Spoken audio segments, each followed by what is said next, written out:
Good afternoon, girls. Ma'am. Good afternoon, ma'am. What are the concepts we have covered in the previous class? Non-local variables. Non-local variables, ma'am. Non-local variables. Okay.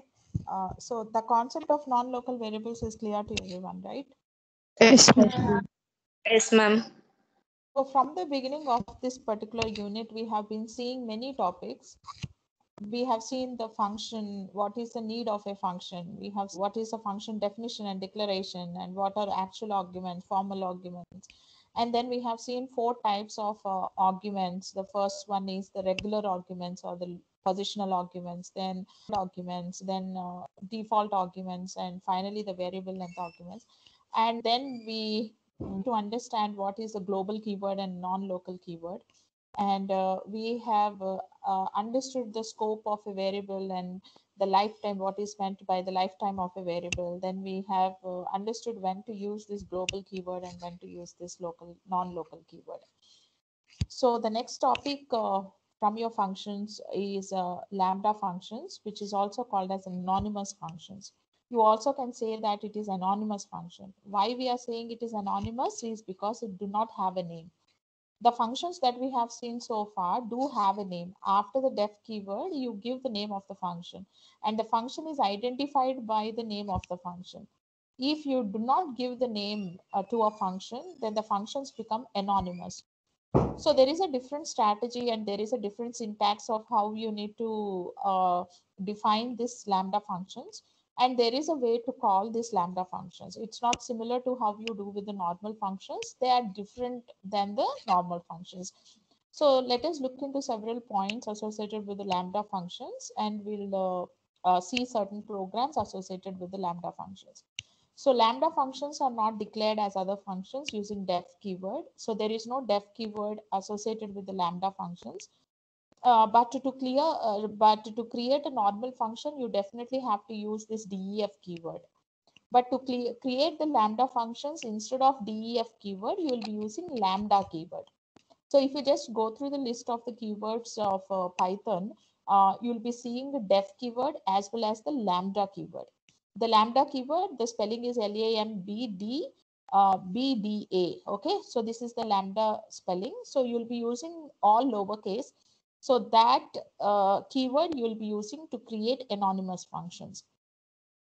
Lambda functions are also called as throwaway functions. So it is like you just need them, you create it. After usage, like they are thrown. Okay, so it's like a disposable kind of functions which are just created on the go.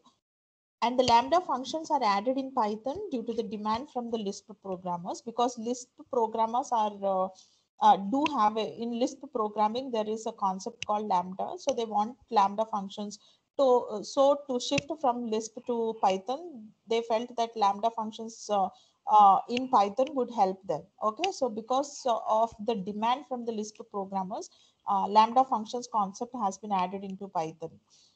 A lambda function is a small anonymous function. It's a very small function. If you want to write a full-fledged specific function, then we will not be choosing the lambda functions. Lambda functions are small functions without names.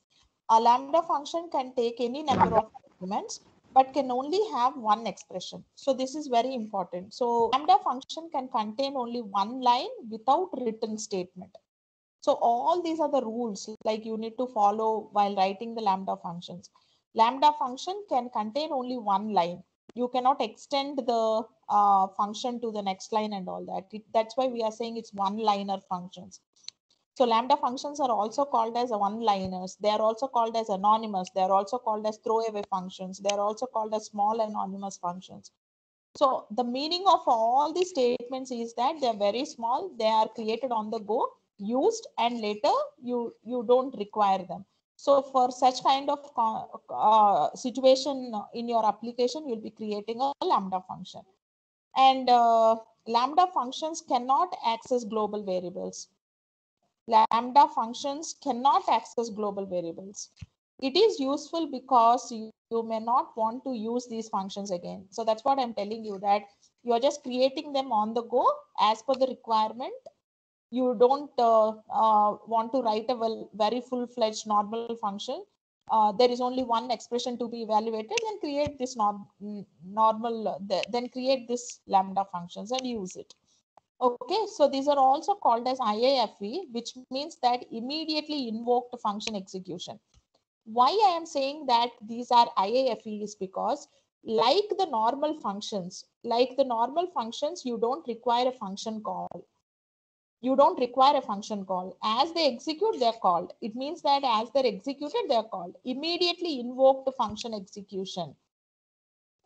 What is meant by invoking? Invoking means that I'm calling the function. There is a function call. A function is called. Okay, so far with all the knowledge that we have in functions acquired from C programming or till what we have learned in Python, what we have learned is that a function need to be called explicitly in your programming. You have to make a function call. Say it is fun1 or fun2, or it's an inbuilt function, or it is an user defined function, any kind of function, you just need to make a function call.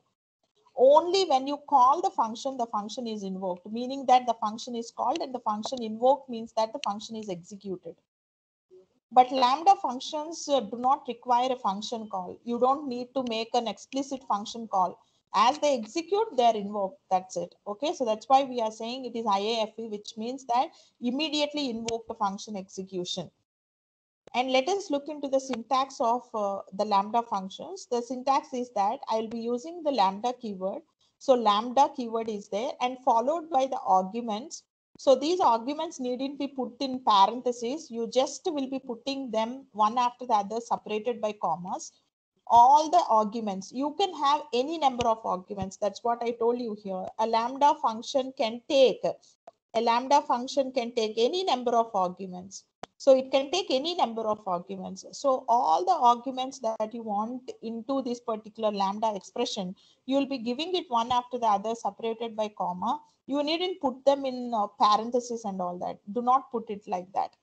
Okay, the arguments contains a comma separated list of arguments, and the expression here that we are talking about, and in between these arguments and this expression, you can see there is a colon here. So this colon, this is the syntax. So I have the lambda keyword, a space, and then the list of arguments separated by comma, and then I have a colon, and then after that I have a expression succeeding the colon. So what is this expression? You know what? So it's an arithmetic expression that uses these arguments, right? So this is the basic introduction regarding lambda functions. So lambda functions are the anonymous functions, and they can have any number of arguments, but it can have only one expression. And important points are like lambda functions cannot access the global variables and using the lambda keyword. So let us look into certain example. Okay, liner over here, these two lines itself is the entire program. So this function has no name. So it is only having, I say x is equal to, just look into this part of the program. So wherein I said this lambda function is similar to. So I want this function you can connect it to. So how do I create a function which will multiply two variables given to it as arguments? So what I'll do, I'll be saying def. Okay, so I'll be saying def. And then what I'll say, I'll give the name of the function. So what is the name of the function? The name of the function is x over here. And then these are the formal arguments. The formal arguments are a and b. So I said a comma b, and then I have a colon, and inside the function body, I'm saying written a into b. So this is a function which we normally write. Now let us see how to convert this function into a lambda function. See, you can write a lambda function for this function because it's just having only one expression.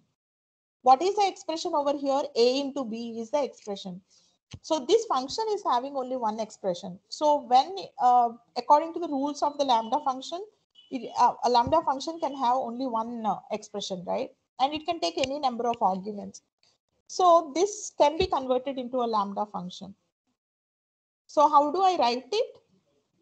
So I'm saying x is equal to, so I gave the lambda keyword. and then a space, then the list of arguments. What are the arguments here? X and Y are the arguments. And then I have a colon here, and this colon will separate the list of arguments and the expression. So on to the right of this column, you will be having the expression. So I have the expression which is X into Y. And what are the list of arguments? X and Y are the arguments. So it says that, so this lambda will be covering this part, like def and the name of the function. And then this X and Y are the formal arguments. And then X into Y is the expression.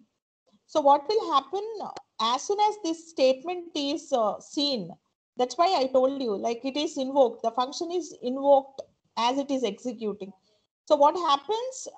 This particular so this function, okay, so what I did is I am making a call to the function by using this X. Okay, I made a call by using this X. I said X, then I said 3, 4. Now what will happen? This 3 and 4 will be passed to, this 3 will be passed to X, and this 4 will be passed to Y. And then after it receiving the arguments, values for the arguments, the expression is evaluated, which is 3 into 4, which is 12. And 12 is printed on the screen for us. Okay, so this is a lambda function. I'll show you many more variants of the lambda function, but just understand the basic one. Okay, so this function, as you see that this function which is evaluating X into Y do not have a name. It returns a function object which is assigned to the identifier X. So I'm saying X is equal to lambda, then space, then the list of arguments. The list of arguments are X and Y, and put a colon and then the expression. The expression is X into Y. Now how I'm calling this function? I'm calling this function by using this X variable. X is X 3, 4. Because if you remember how this is possible, if you remember in the previous classes, I told you how to give, how to assign a function to a variable. So I said we have multiplication function which is mul function, and I have assigned the name of mul to another variable. I said mul underscore op, I have said. So this mul I have assigned it to mul underscore op, and I have called the function with mul underscore op. So that kind of assignment is possible. Okay, creating alias for the function name. I can call it with mul. Also, I can call it with mul underscore op. So both the names are valid. Both the names associate to the same function. So that is the reason, because that concept is supported. So this is considered to be a function, and that function, okay, so internally is taking this name, which is X. So that's why I am able to call this function with the X variable. So I said X 3, 4. So this 3, 4 will be taken into the function to the variables. These are positional arguments. So 3 goes into the first argument X, and 4 goes into the second argument Y. Is this program clear to my class? Yes, ma'am. Yes, ma'am. Now let us look into some other programs. The lambda function directly in the print statement. I didn't assign it to the X variable, and then I didn't pass what is the value of X into the X variable. Nothing I did. I have directly given the lambda function inside the print statement. Now, how did I give? I have put the lambda function inside this parentheses. And after that, you can see that I have put 7 inside a parenthesis. Okay. Now, this is the syntax, and you have to follow this syntax if you want to call the lambda function directly without any name. Now, what is this 7? This 7 is nothing but the argument into this particular lambda function. So I'm not giving, like in the previous case, what I did, I said X is equal to lambda and all that I have given, and I have called the lambda function by using the X variable. And I have passed the arguments into this particular X variable, like wherein I have put parentheses and I have passed it. But here what I am doing is I am giving the arguments next to the lambda function in parentheses. If I'm having 2 arguments, I'll say 7, 4 or whatever. If I'm having lambda X, Y, I'll be giving here 7, 4 or 8, 4 or whatever I'll be giving here in the parentheses. So this is calling the lambda function directly in the print statement. I said lambda because this lambda function will return me the result of this expression evaluated. So I am putting it in the print statement. So now how this will be evaluated? So this is the lambda function, and I'm calling this lambda function with the parameter which is 7. and this is mandatory. I need to pass something to it. So I'm passing 7 to this lambda function. 7 or 10 or 1 or 2 or anything. Here I am saying calculate x into 7 into 2. So I pass 7. You can also put 4 or 2 or whatever you want you can put. So here what it will do, it will take 7 into x, and it will say 7 into 2, 14. So the result 14 is printed on the screen over here. So this is how I can use the lambda function directly by putting the argument next to it. Is this program clear? The first program, it is simply a one line of code. That's it. You can write it in your editor and execute and see. Is the first example clear? Yes, ma'am. Yes, ma'am. Now look at the second example. In the second example, what I did is I have given the argument next to the lambda function here. So what it will do, it will take x into this, it will take this 7 into this x, and it will do 7 into 2, which is 14, and assign the result to x. So in the next statement, I'm saying print x, so I'll be getting 14. So this is also valid. I can also associate the argument. Okay, so the value of the argument next to the lambda function in parentheses. Even this is valid. Is this second example clear to my class? Yes, ma'am. Now look at the third example. Now in the third example, what I did is I am taking this. Okay, so I'm giving this 11. Okay, so here I am taking this 11 and I'm passing it into this particular lambda function. Okay, in the previous case, I have passed two arguments, x and y, but here I am passing only one argument, which is 11. So what it will do, so now the lambda function is called, and this x, wherein I have put in parentheses, even if you put in parentheses, it's not a mistake.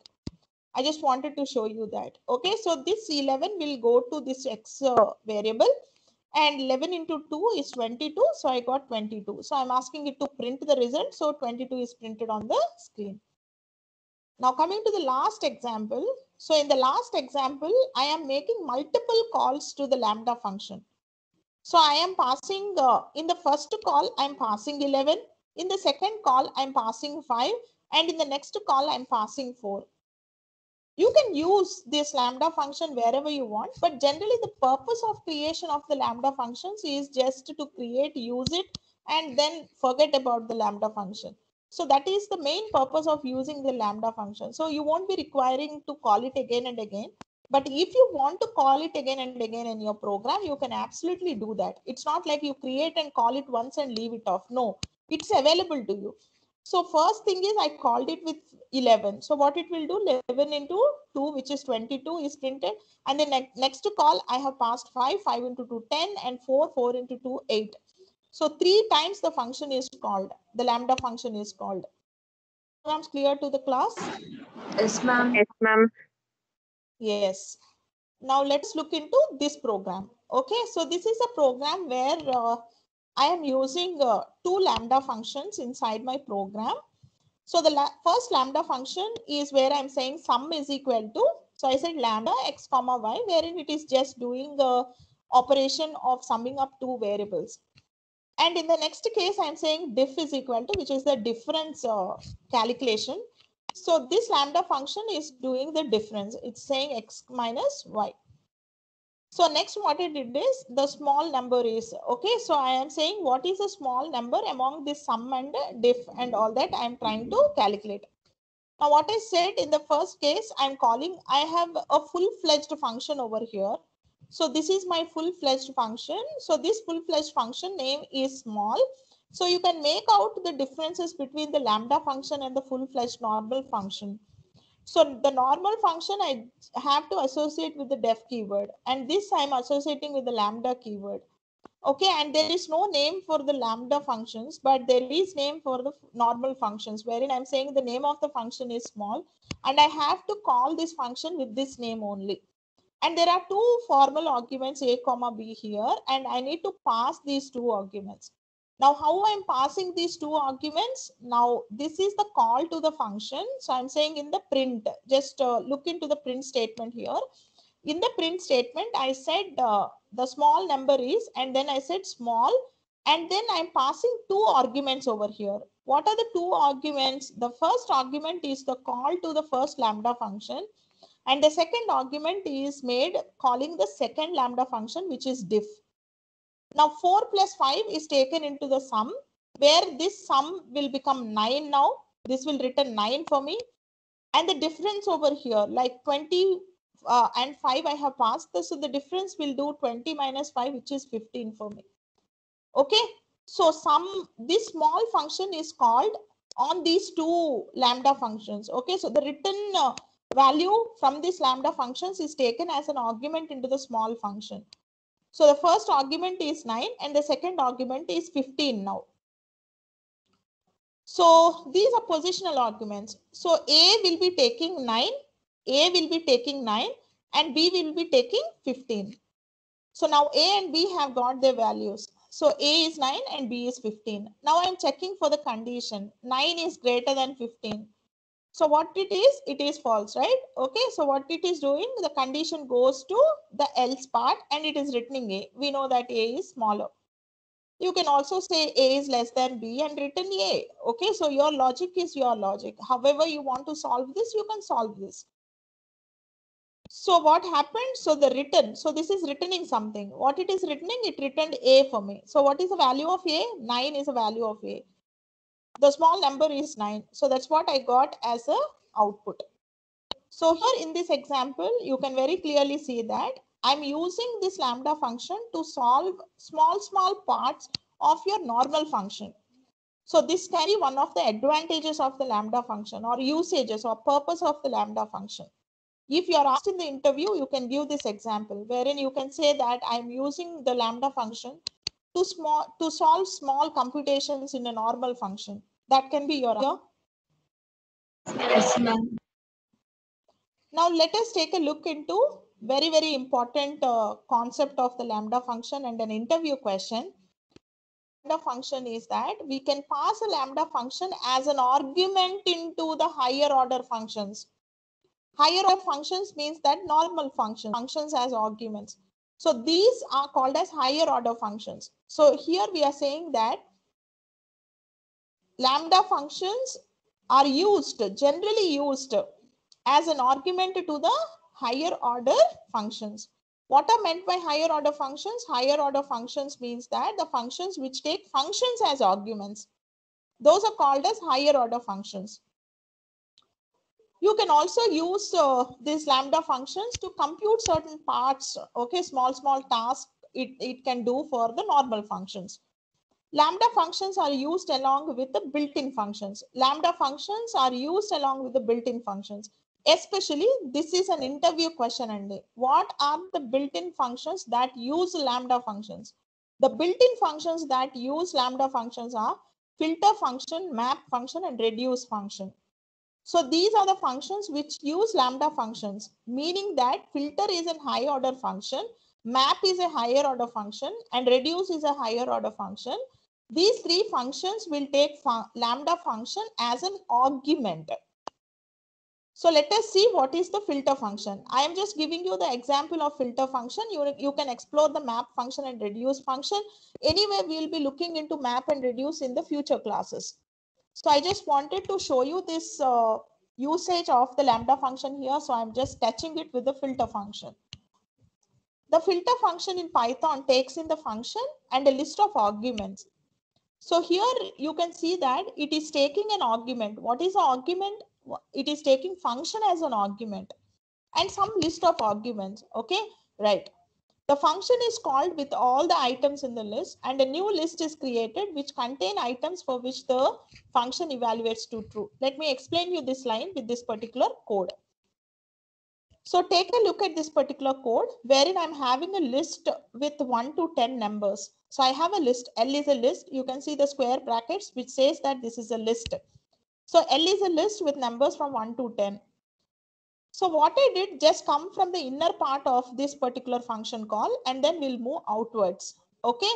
So what is there inside? So just to take a look at the inside part.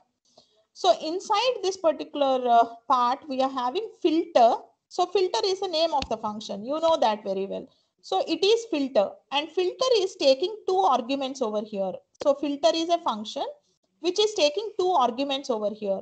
What is the first argument? The first argument is this lambda x mod 2 is equal to 0. This entire thing is the first argument. What is that first argument? The first argument is doing some calculation. It is a function in itself, right? It's an anonymous function.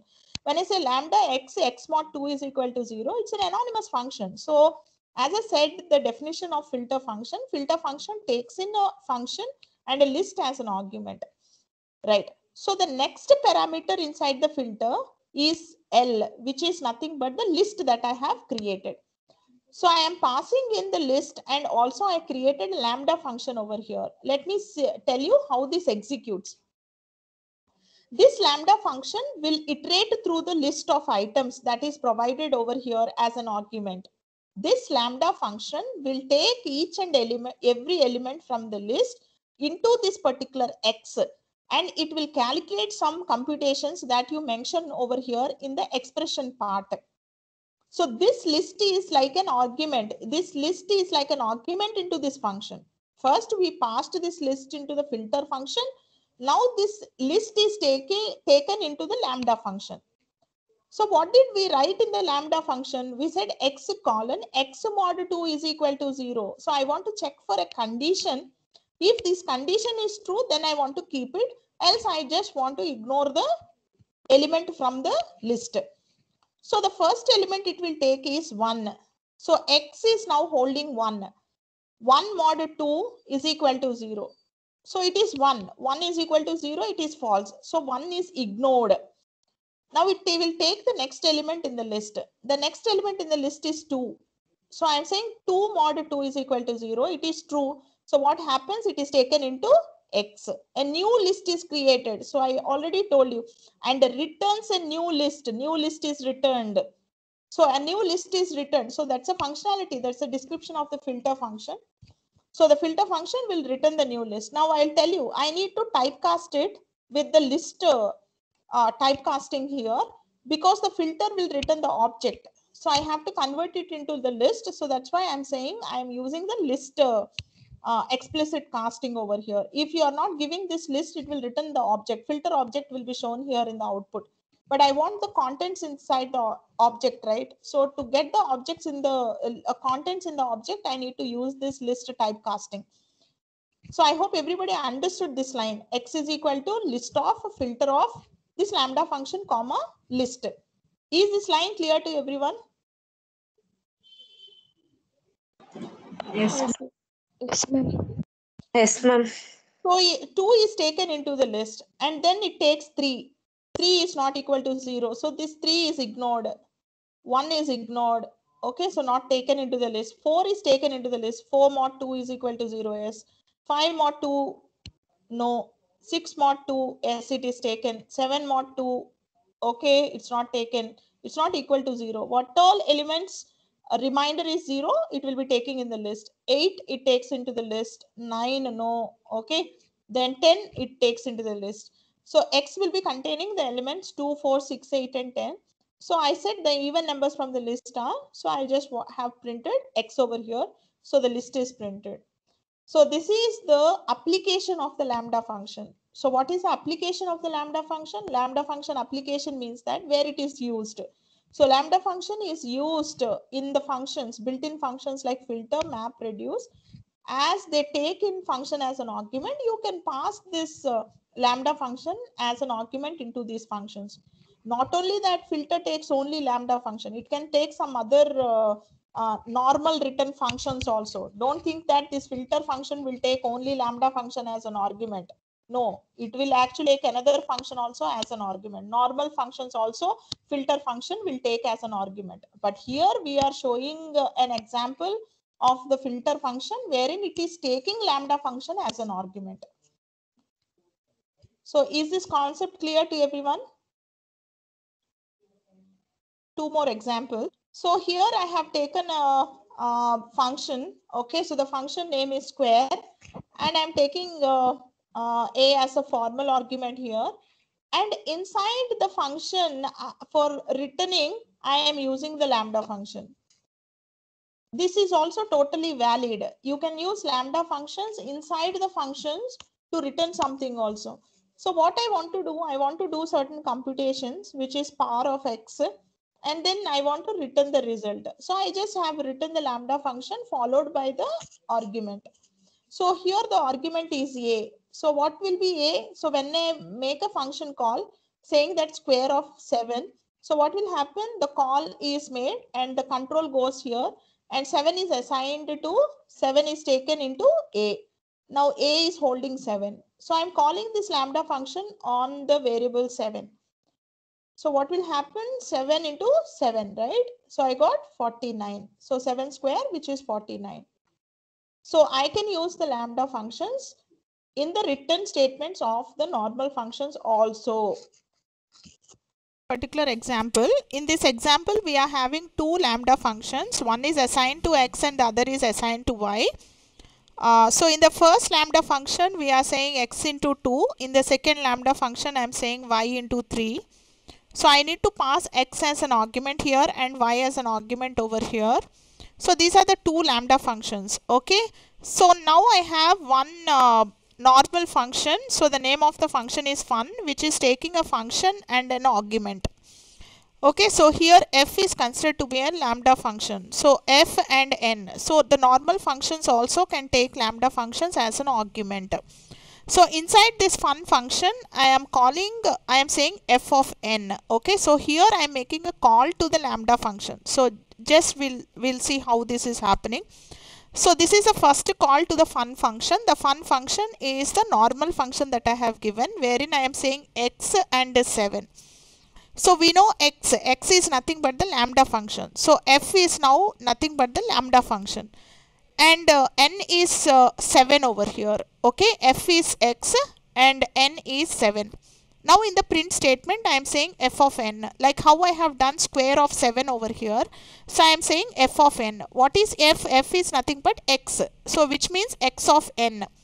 So x of n, where I am passing 7. So x is representing this lambda function. So what happens? 7 is passed over to this lambda function as an argument into this x variable. So 7 into 2 is 14. So 14 is printed on the screen for me. So let me show you another function call which is similar to the one I explained you right now. So which is fun y comma 5. So what happened? So this f is holding y now and n is holding 5. So in the print statement, I am saying f of n. So which means y of n. So y of n is this lambda function. So what happens? In place of y, I am taking 5 as an argument. So 5 into 3 is evaluated. So which is 15. So 15 is returned to this print statement and the print statement prints 15 over here on the screen. So this is how you can use lambda functions as arguments into the normal functions.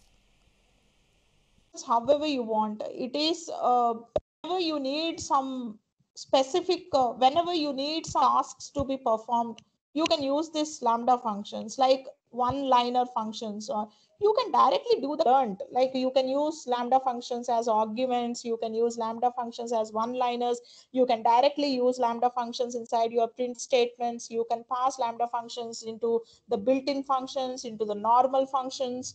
So many other things like we have seen. We also have seen how to pass arguments into the lambda functions directly by putting a parenthesis next to the lambda function. And we also have seen like we can call these lambda functions many times, not only one time. It's not like you just created it and you're using it. You can call these lambda functions anywhere, anytime you want.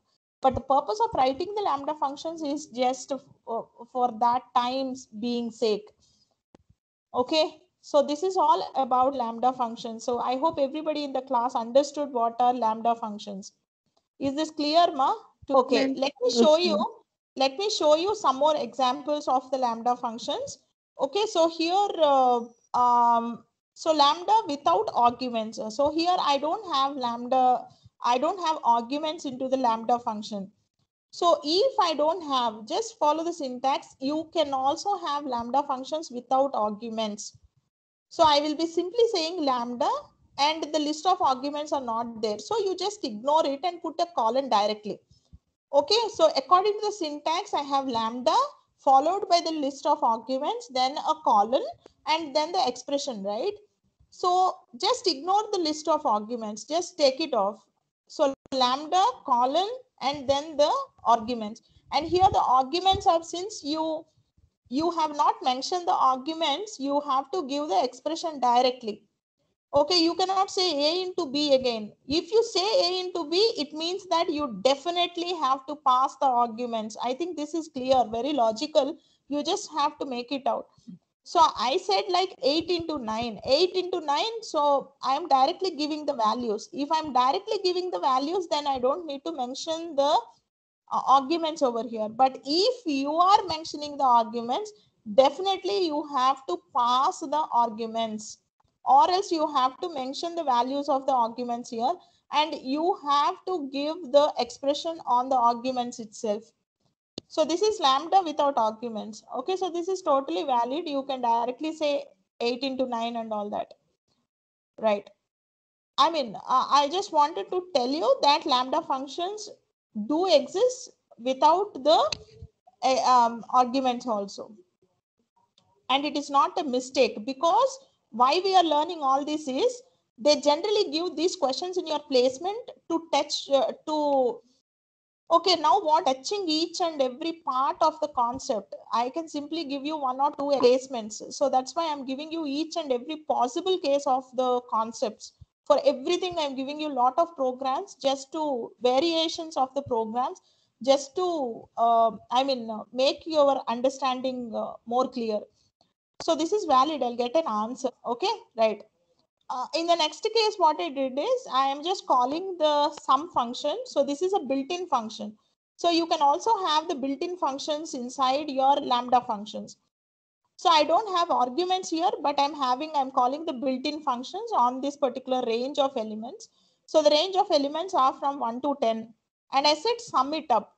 So it will take each and every element from 1 to 10, because 11 minus 1 is 10. So the numbers here are, the sequence of numbers are 1 to 10. So I'm asking it to sum it up. So I'm using the built-in function to sum up the numbers from 1 to 10. I can also give it in this way. This is totally valid. I can also have built-in functions inside my lambda function. Okay, so when I call x, what will happen? It will return the sum of these numbers which are given in this particular range. So the numbers are 1 to 10. So even this is totally valid, right? So let us see another example.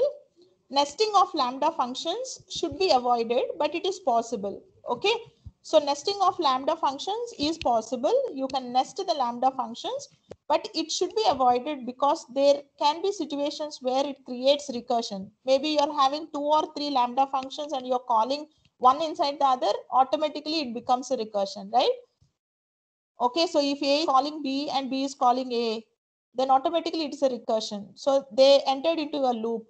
Whenever it enters into a loop of function calls, then without any breakage, then automatically it is recursion. Recursion means that indefinite execution of the functions, like how you saw with the loops. Okay, so your loop also can go into an infinite loop. Even recursion is that. Recursion is calling the function again, right? Calling itself. When you call the function, when the function calls itself, it is recursion. And it is a loop also. It is an indefinite call also. That's the reason whenever you write recursive calls, you'll make it sure that at some point it breaks. So that's why we give a condition like if x is equal to 1 or some condition we'll give, so that you are making sure that the recursion will stop at some point, because function calling itself is a loop, right? It keeps calling itself on some values. And there need to be a point where it breaks. Even if I say A is calling B and B is calling A in reverse. So again inside A is calling B. Again inside function B, B is calling A. It is a loop, definitely. And it is an indefinite function call also. So generally when you are having this lambda functions and this type of concept is permitted, like nesting of the lambda functions is permitted. So you need to be very careful that first thing is prevention. Okay, so prevention is better than cure. So first thing is try to ignore this nestings of the lambda functions. Try to keep it as no as possible inside your programming. unless and until it is definitely needed. If it is needed and you don't have any other way to put it other than nesting of the lambda functions, go ahead, because it came along with the programming language, and you can use whatever comes with the programming language, but try to keep it as I mean, say no to the nesting of lambda functions as much as possible, because I already told you it may create recursion. And so herein you can see that I'm having a lambda function. So wherein this lambda function is taking three arguments x, y, and z. And I said x into. So at this particular multiplication point, I'm calling another lambda function, which is an add. Okay, so which is identified with a variable add. So I said add y comma z. Okay, now what happens is when I said add y comma z, this lambda function is identified with this add reference variable. So now this lambda function is called within this function over here. Okay, so this kind of concepts are called as nesting of lambda functions.